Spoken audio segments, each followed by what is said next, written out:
This one might even smell even worse than what I remember. This is real different. I'm going to declutter this one today. Like, this is going on my Vacari today. Welcome back, my loves, and if you are new here, I'm the Sensei, and welcome to my channel where every day smells like cuteness, confidence, and a little bit of luxury. If that sounds like your thing, I welcome you to join the family. That way you don't miss out on the latest or the greatest. So without further ado, let's dive in.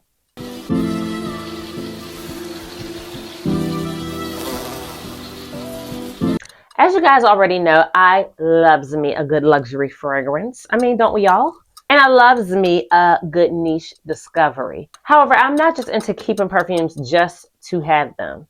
Every perfume in my collection has to earn its place. And I've realized that I have been holding on to some bottles for the sake of collecting, in a sense, without realizing it, of course. And with me being the type of person that likes to stay true to letting go of things that no longer serve a purpose in my life, that includes people, things, and unfortunately, that goes for my perfumes as well. So I told myself this year that I want to start doing like quarterly declutters to make sure that I only am holding on to perfumes that I have a use for. To make sure that I'm staying true to my rituals, which is, as I said, letting go of things that no longer serve me. So today I am going to do a short list of a few perfumes that I will either be decluttering or will just never buy again. And I will be sharing exactly why these perfumes no longer fit in my collection. No hate, just honest fragrance truth. Let's get into it. And the first one we are going to talk about today is from the house of Amouage. And this one is Guidance. And I'm going to need y'all to not beat me up about this one because I know that she is very, very loved in the fragrance community. And it's not that I don't love her. I love her too. She is beautiful, creamy, luxurious, extremely beautiful fragrance. Not taking that away from her. As I said before, no hate.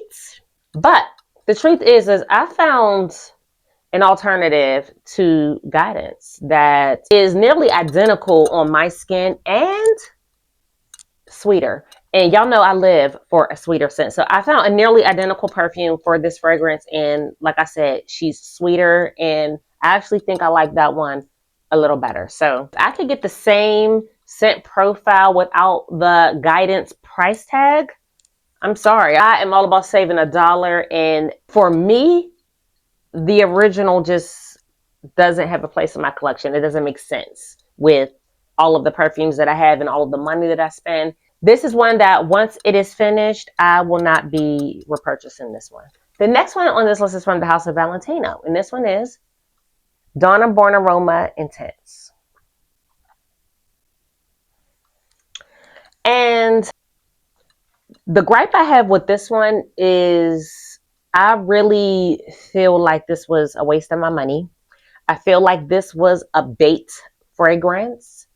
And it was just a disappointment to me. I feel like what we should have gotten out of this was what we got out of Donna Roma Extra Dose. That's what I was looking for with this one. And I didn't get it. For me, this is borderline same juice in a different bottle. Like I feel like this smells very similar to the original to the point where both is not needed. And I really don't see myself reaching for this one over the original. So between the original, the Extra Dose, and this, I just don't feel like all three is needed. This one being like that middle child between the two is like what are you here for? Don't get me wrong, this is slightly deeper and sweeter than the original, just not different enough to justify owning both or purchasing both again. This was marketed as a bold upgrade, and in reality, it just was not that on my skin. Like for me, Extra Dose was like the real elevated version, and it really is what showed me how much I did not need this one.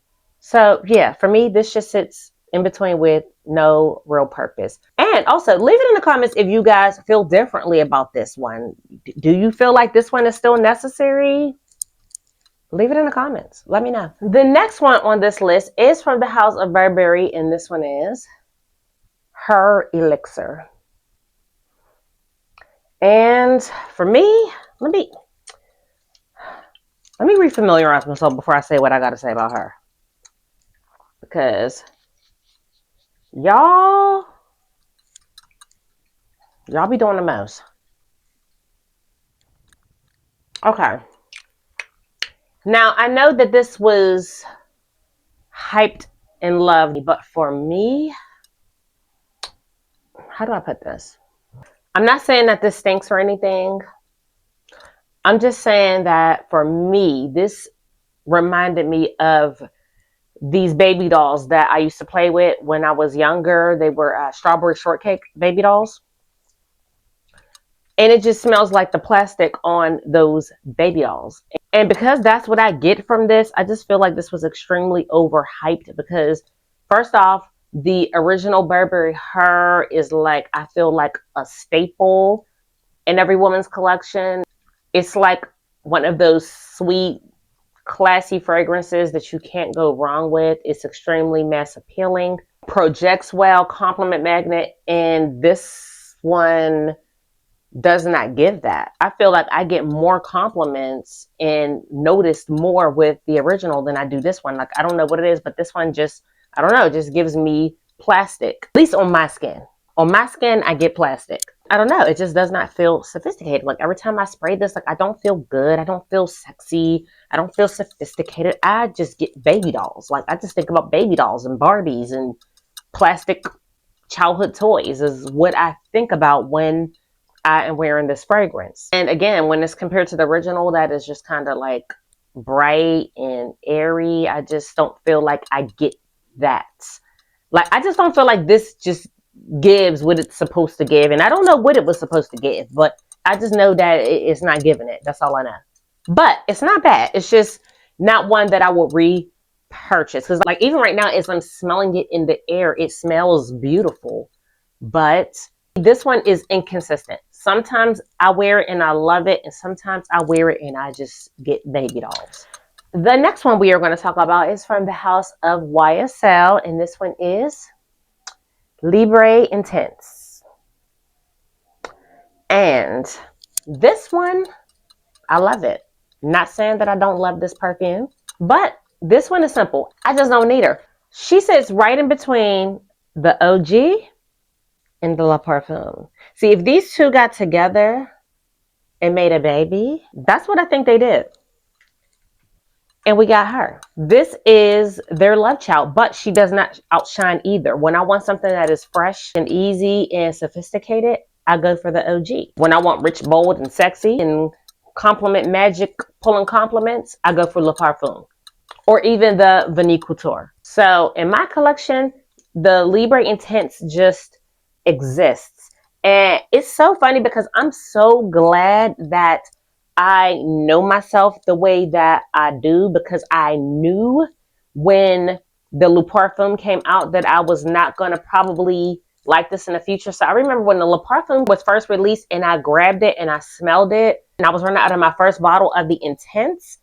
I remember when I went to go and repurchase, I got this size bottle because something inside me told me that I probably was not going to need both. And I'm so glad that I know myself, because I end up feeling exactly the way I knew I was going to feel, which is that I don't need both. So for me, this is just like the Born Aroma Intense. It is just redundancy in my collection, and we can't have that. As we can see, I got enough of that going on. So once this is gone, she's out. The next one on the list is from the house of Christian Louboutin, and this one is Loubidoo Rose Encens. And as y'all can see from the dent, I don't reach for her much. Want to know why? She's a little too smoky for me. Gorgeous bottle, gorgeous concept, but just too smoky. And it's fine for this time of year because it's cold out, but like in the warmer months, this is one that will choke you out. So this is one that you just have to put on reserve for just certain times. Like This one here, it's just too many restrictions on this perfume. And I don't like that. I paired this with Delina, and I paired it with a few other fragrances. And that's the only time that this is tolerable, is when it's paired. And I just feel like if I have to layer her with something bright every time I wear her in order for me to like really enjoy her fully, like this doesn't really have a place in my collection, because I don't need fragrances that need layered. I need fragrances that stand on their own. I'm not even really a layering type of girl. So like, that's not really my style. Layering perfumes is fun and it's nice to do sometimes. But even if it was, like, layering should be something that you do because you want to, because you're having fun, because you want to smell different, not because the fragrance has to be layered. So basically, if a fragrance needs fixed every time I wear it, I don't need it. The next one we are going to talk about is one that is just so beautiful and so unique, but it might be a little too unique. And this one is from the house of Kilian. And this one is Le Vert. And Le Vert, I got to familiarize myself with this one.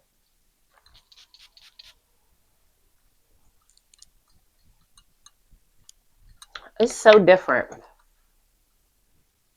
It's not for everyone. Yeah. Yeah.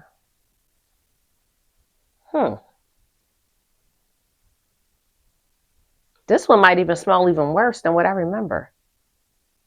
This is real different. This is one of the most unique fragrances I've ever smelled. I'm going to declutter this one today. Like, this is going on my Vacari today. This is like green, herbal. I don't know. I'm convinced that Kilian was trying to do something artistic with this one, which I could respect, because fragrance is artistry as well. I appreciate it, but appreciation is totally different than reaching, and I do not reach for this. It's like I can never find the right mood or the right outfit or right moment or anything. I don't know. I mean, it's a fragrance that I admire, but I think I'm going to admire this one from a distance. I need fragrances that I wear, not fragrances that I admire and respect. That's not what I need. I need stuff that I can spray on and be that girl. And this ain't it. So this one is definitely going to the declutter bin. This one is a definite goodbye. The next one on this list is one that was a blind buy fail. I purchased this perfume because I seen it for a nice price and it was a gorgeous bottle. And sometimes I have to admit, I have been a sucker for a gorgeous bottle because it may look good with my other bottles. And that's what I did with this one. But it's time for me to say goodbye to this one. This one is from the house of Xerjoff, and this one is Amabile. And this is one that is just like a blind buy, lesson learned type of deal. This is, I thought I was going to love it because of the notes. It has like apples and stuff in it. Grapefruit and a whole bunch of nice fresh scents. Now this one smells better than I remembered. The issue with this one is not that it's badly made. It's just that it has like this really strong opening that takes a really long time to dry down to something that I could appreciate and feel confident wearing. It's like kind of sharp and bitter, and I don't know, something about it. Like, I've worn this out a few times, and it's just something about this one that it makes me feel kind of insecure, and I don't like that. Like, by the time this reaches a dry down that I can enjoy, it's like I kind of like lost patience at that point. Like, it takes a really long time to dry down. Like, this is a very strong scent. And the crazy thing is, it's really like a trick fragrance, because like even right now as I'm smelling it in the air, like it smells beautiful, but like on skin it's like, nah. It's crazy because I love the house of Xerjoff, but so for me, beautiful brand. Yeah, I know how I feel about Xerjoff, beautiful bottle, but for this is going to be another goodbye moment. Next one up is from the house of Tom Ford, and this one is Metallique.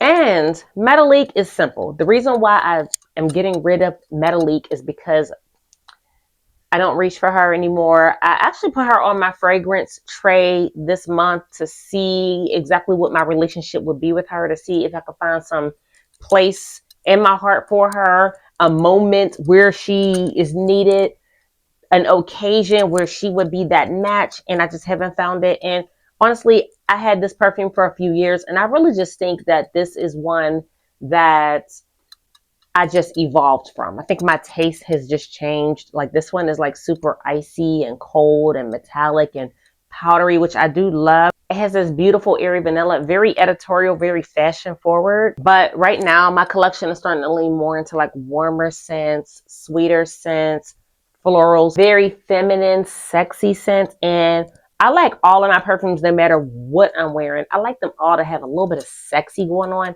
And there is just no sex appeal in this fragrance. I do not find anything sexy about this. It's not sensual. It's not feminine. It's not anything that resonates with me and who I am today. So guys, those are officially the perfumes that will be leaving my collection for my quarterly declutter. No drama, just evolution. As your taste refines, your collection should do the same. And remember, decluttering is not about having less. It's about making room for the things that you want more of, or for what you truly love. So tell me in the comments, what perfume would you never buy again? And if you enjoyed this video and you are not already subscribed, make sure you subscribe to the channel and hit that notification bell so you don't miss out. Also, give me a thumbs up if you enjoyed my video. And I thank you guys so much for tuning in with me today, and you guys have a lovely day.